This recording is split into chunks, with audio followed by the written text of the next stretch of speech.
Hello दोस्तों, मेरे channel सुख समृद्धि उपाय में आपका हार्दिक स्वागत है। दोस्तों, आज सूर्य भगवान को किस तरह जल चढ़ाना चाहिए मैं पूरा आपको नियम दिखाऊंगी, करके बताऊंगी किस तरह से आपको क्या क्या करना चाहिए। क्या गलती हम कर देते हैं जो हमें पूरा फल नहीं मिल पाता है, तो आज उसे मैं बताऊंगी पूरा अच्छी तरह से डिटेल में देखिएगा। दोस्तों, जो सूर्य भगवान को जल दिया जाता है हमेशा तांबे का लोटा होना चाहिए। हमेशा तांबे के लोटे से ही जल चढ़ाया जाता है सूर्यदेव को। उसके अंदर आपको रोली और थोड़ी सी चीनी ज़रूर डालनी चाहिए, गंगा जल, और तो अगर आपके पास पुष्प हो तो पुष्प ज़रूर डालें उसके अंदर। इन चीज़ों को डालकर अगर आप सूर्यदेव को जल चढ़ाते हैं तो आपको बहुत ही ज़्यादा फ़ायदा होता है। यदि आपके बच्चे कहना नहीं मानते हैं, बहुत ज़्यादा परेशान है, पढ़ाई लिखाई में उनका मन हट रहा है, तो अगर आप सूर्यदेव को रोज़ जल चढ़वाते हैं, नियमित रूप से जल चढ़वाते हैं, तो सभी जो परेशानियां हैं वो भी ख़त्म हो जाती हैं। सूर्यदेव जो होते हैं वो हमारी जो बीमारी होती हैं, परेशानियां होती हैं, वो सारी ख़त्म करते हैं। सूर्यदेव को जल हमेशा सभी को चढ़ाना चाहिए। सूर्यदेव को जल हमेशा 4 या 6 बजे के अंदर ही चढ़ा लेना चाहिए। 7 बजे तक आपको जल चढ़ा लेना चाहिए। अगर 6 बजे भी उठ रहे हैं तो 7 बजे के बाद जल अगर आप चढ़ाते हैं तो वो ज़्यादा मान्य नहीं रखता है। अगर आप सुबह सवेरे ही उठकर सूर्यास्त के बाद, दोस्तों जैसे सूर्योदय हो रहा हो तुरंत ही उठ जाना चाहिए। सूर्यास्त होने के बाद तक हमें नहीं सोना चाहिए। इससे घर में जो होता है दोस्तों, नेगेटिविटी तो आती ही है, हमारे घर में बहुत सारी परेशानियां घर कर लेती हैं। तो सूर्यास्त जैसे ही हो उससे पहले ही हमें उठ जाना चाहिए।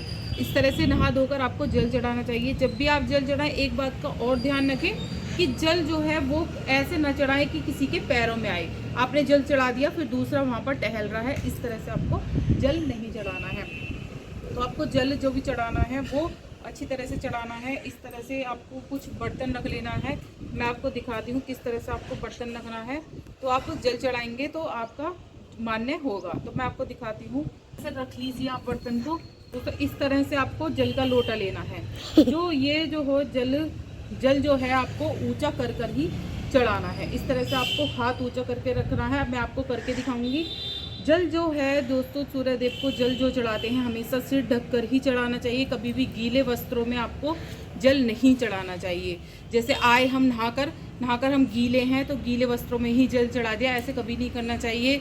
ना कभी भी बाल खुले कर कर हमें जल चढ़ाना चाहिए, ना कभी भी गीले बालों में हमें जल चढ़ाना चाहिए। बहुत सी लेडीज़ होती हैं नहा धोकर आई, गीले बाल हो रहे हैं तुरंत जल चढ़ा देती हैं, तो कभी भी गीले बालों में भी जल नहीं चढ़ाना चाहिए। सूर्यदेव को जल हमेशा साफ वस्त्रों में चढ़ाना चाहिए। हमेशा नहा धोकर रोज़ रूटीन बनाना चाहिए कि आपको सूर्यदेव को जल चढ़ाना। अगर आप कुछ दिन लगातार सूर्यदेव को जल चढ़ाते हैं तो जितनी भी विविधाएं होती हैं, परेशानी होती हैं, वो सारी धीरे धीरे ख़त्म होने लगती हैं। तो सूर्यदेव को जल किस तरह से चढ़ाना है मैं आपको बता देती हूँ। आपको पूरब दिशा की तरफ मुख करना है, जो पूरब दिशा हो आपकी, जहाँ से सूर्य देवता निकल रहे हो। कभी कभी क्या होता है कि घटा होती है, सूर्यदेव नहीं दिखते हैं, तो आपको टेंशन नहीं लेनी है कि आज सूर्यदेव नहीं उगे तो आज हम जल ना चढ़ाएं। तो आपको क्या करना है, आपको जब भी सूर्यदेव निकले या ना निकले, आपको सिर्फ पूरब दिशा देखनी है, पूरब दिशा कौन सी है, और इस तरह से आपको ऊंचा हाथ रखना है।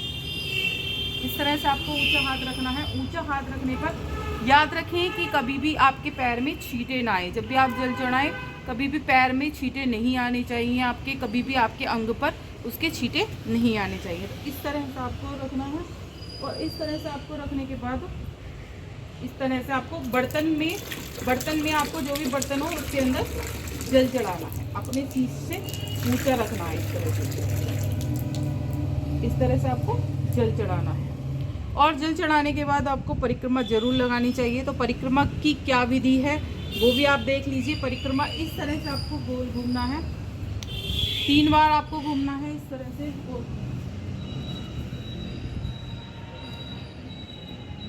जब भी आप जल चढ़ाएं, मैं अभी आपको डेमो करके दिखा रही हूँ, जब भी आप जल चढ़ाएं ओम नमो सूर्याय नमः का जरूर जाप करें। तो ओम नमो सूर्याय नमः कहते हुए आपको ये जल चढ़ाना है। और जब भी आप, जैसे कि जल आपका है या तो वो कोई पक्षी पी लेगा या फिर आप उस जल को किसी भी पौधे में डाल सकते हैं। तो आपको ध्यान रखना है कि जल इस तरह से ही आपको हमेशा चढ़ाना चाहिए। अपने घर के बच्चों को भी आदत डालनी चाहिए कि बच्चे सुबह उठते ही सबसे पहले नहा धोकर जल चढ़ाएं। चाहे वो ये नहीं कि आपको रोली ही डालनी है, बच्चे होते हैं नहीं डाल पाते हैं, वो सिर्फ अभी जल की ही आदत डालने की, टंकी में से हमने जल लिया, शुद्ध टंकी में से जल लेना है और जल लेकर वो चढ़ा सकते हैं। अगर आप उनको रोज़ बना कर देना चाहें तो आप रोज़ बनाकर भी दे सकते हैं, लेकिन बच्चे होते हैं कभी कभी नहीं सब चीज़ें डाल पाते, तो आप सीधे जल चढ़ाना सिखाइए, फिर वो अपने आप धीरे धीरे रूटीन में ले लेंगे। तो दोस्तों बस इतना ही, इससे बहुत ज़्यादा जीवन में आप इफेक्ट देखेंगे। आर्थिक तंगी, जितनी भी परेशानियां हैं, दुविधाएं हैं, सारी ख़त्म हो जाती हैं। दोस्तों वीडियो कैसी लगी ज़रूर बताइएगा, अच्छी लगी हो तो लाइक सब्सक्राइब ज़रूर कर लीजिएगा चैनल को, जो आगे वीडियो मिलती रहें। जय माता दी।